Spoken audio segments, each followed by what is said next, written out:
शरीफ साहब ने एक तकरीर की, कैसे उनके डेमोक्रेटिक क्रेडेंशियल्स पे यकीन करूं? सियासी हुकूक गस्ब किए हुए हैं, यहाँ के इलेक्शन ठीक हुए हैं या नहीं हुए हैं, यहाँ के इकोनॉमिक राइट्स और पॉलिटिकल राइट्स वायलेट हुए हैं। नवाज शरीफ जब वो एक्यूजडली आर्मी चीफ और आईएसआई के सरबराह का नाम लेकर उन पे ये इल्जाम है कि उन्होंने जुडिशरी को इन्फ्लुएंस किया, उन्होंने इलेक्टोरल प्रोसेस को इन्फ्लुएंस किया, और चंद माह कबल आपने एक ऐसी कानून साजी का हिस्सा बने जिसके इमीडिएट बेनिफिशियरी वो थे। ये आर्म्ड गोली बुलेट का सहारा ना लेते, ये भी बैलेट की तरफ आते। ये बैलेट की तरफ आ इसीलिए नहीं रहे हैं कि इनको पता है कि बैलेट में सपोर्ट बेस इनको मुयस्सर आनी नहीं है।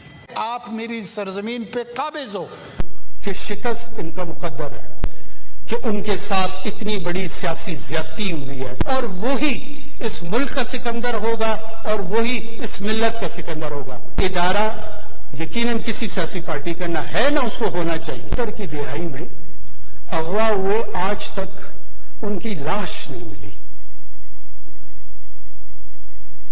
हम बच्चे जरूर हैं, लेकिन हमें याद है कि वो इल्जाम एफएसएफ पे लगा, जो कि जनाब जुल्फकार अली भुट्टो की एक फ्रंट फोर्स थी। फिस्ताइयत के मुजाहरे मौलाना मुफ्ती साहब के साथ और दूसरे अकाबिरीन के साथ जो कुछ असेंबलियों में होता आ रहा था, उसकी याद दहानी कराऊंगा तो शायद तल्खी बढ़े, लेकिन सीखना जरूर चाहिए। हमें इन आमाल से फ्यूचर में अवॉइड करना चाहिए। देखिए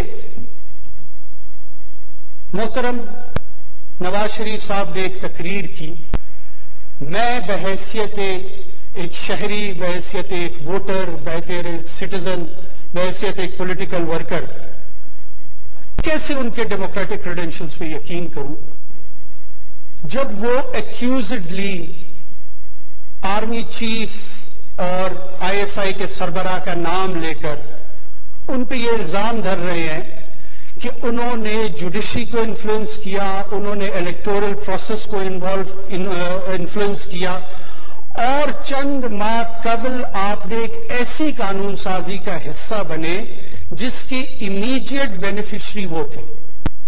यकीनन मैंने उनका मौकफ ये भी सुना, बहुत सारे दोस्तों का उनका, कि उन्होंने एक एग्जीक्यूटिव के उसूल के लिए उस कानून साजी की हमायत की थी। क्या जो शख्स या जो पार्टी ये समझती है वो इस कानून में एक छोटी सी तरमीम नहीं ला सकते थे कि इस कानून का इतलाक आने वाले आर्मी चीफ पे होगा, मौजूदा नहीं होगा? मिन्नो अन उसको तस्लीम किया गया, और फिर चंद माह कबल, और एक डाइसेंटिंग वोट भी किसी नेशनल असेंबली के या सेनेट के मेंबरान का नहीं आया। अगर वाकई ये डेमोक्रेटिक स्पिरिट्स के तहत थी तो कोई एक फर्द एक इख्तिलाफी नोट रिकॉर्ड पे लेकर आता कि जी मेरी नजर में ये कानून दुरुस्त नहीं, इसको इस अंदाज में नहीं होना चाहिए था, नहीं हुआ। ये प्रिज्यूम्ड एक्सपेक्टेशन थी कि वो ताकत का सरचश्मा है और वो शायद हमें इजी एग्जिट रूट दे देंगे, ये भूलते हुए कि अब यहां पर एग्जिट या रिलैक्सेशन अगर किसी को मिलेगी तो वो कवानीन के तहत मिलेगी, वो किसी इदारे की वजह से नहीं मिलेगी, वो किसी फर्द की वजह से नहीं मिलेगी। माजी में शायद होता आ रहा हो, लेकिन अब इस पाकिस्तान में उसकी गुंजाइश कम है। बार बार यहां पे इस फ्लोर पे धमकी आमेज लहजे में जो गुफ्तगू की जा रही है, असल में उनको डराया नहीं जा रहा, उनको पैगाम रसानी ये की जा रही है कि जो हम तजर्बाकार टीम है जिन्होंने जब डायरेक्ट इंटरवेंशन इन इदारों की थी, एलएफओ के तहत 27वीं तरमीम में जिस तरह आपका साथ दिया, फिर जब जनाब मुशर्रफ साहब ने दोबारा सदारती इलेक्शन लड़ने का इरादा किया, उसमें जिस तरह की उनकी फैसिलिटेशन की गई, ये होता है तरीकेकार आपकी सपोर्ट का, आप हमें आजमाएं। ये भूलते हुए कि ये इदारा यकीनन किसी सियासी पार्टी का ना है ना उसको होना चाहिए, लेकिन ये इस इदारे की आईनी जिम्मेदारी है कि गैर आईनी है और अनकॉन्स्टिट्यूशनल इंटरवेंशन की तरफ राग़िब कर रहा है। इसको मैं कंडेमनेशन करता हूं, और किसी भी तौर पे कल को अगर हुकूमत पीएमएलएन की होती है, पीपल्स पार्टी की होती है या किसी और जमात की होती है, उस वक्त की हुकूमत की एग्जीक्यूटिव ब्रांच पर यह फर्ज है कि उसके तमाम ऑर्गन्स उसकी सपोर्ट करें। जनाब चेयरमैन, दो अप्रोचेस हैं। हम भी चाहते हैं सिविलियन सुपरमेसी हो।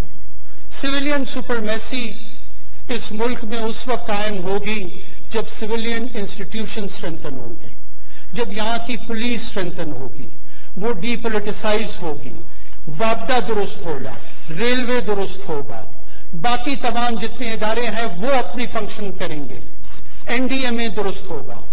ये खुशफहमी है।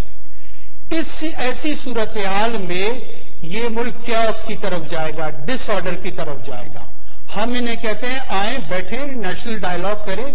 रास्ता सिविलियन सुपरमेसी का ये है कि हम मिलकर इस पार्लियामान को मजबूत करते हैं, सिविलियन इदारों को मजबूत करते हैं, और इस इदारती इंस्टीट्यूशनल स्ट्रेंथ में वक्त के साथ हर इदारा अपनी अपनी जगह पे जाकर अपना नॉर्मल फंक्शन करेगा। लेकिन अगर कॉन्कर करने का किसी की नीयत है, फतह करने की नीयत है, तो फिर मैं भी इस फ्लोर से बहुत अदब के साथ ये दावा करता चलूं कि शिकस्त इनका मुकद्दर है। फतह नहीं हो सकता, कॉन्कर नहीं हो सकता। तमाम इदारों को लीड किया जाता है, और लीड करने के लिए आपके पास दो प्री रिक्विजिट होने चाहिए। एक है कैरेक्टर और दूसरा है विजन। ये जिसके पास भी होगा उसके पास ईमानी कुव्वत होगी, उसके पास आसमानी रहनुमाई होगी, और वही इस मुल्क का सिकंदर होगा और वही इस मिल्लत का सिकंदर होगा। नाजरीन, आपने वीडियो मुलाजा फरमाई है।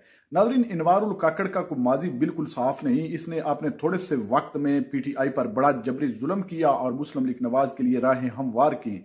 लेकिन नाजरीन, आज की आपने इसकी गुफ्तगू सुनी है कि जिस तरह ये मुस्लिम लीग नवाज शरीफ और शहबाज शरीफ के पोल खोल रहा है, और वाजे वाजे इसने बता दिया है कि ये फार्म 47 की पैदावार है और मैंने इनका भरपूर साथ दिया।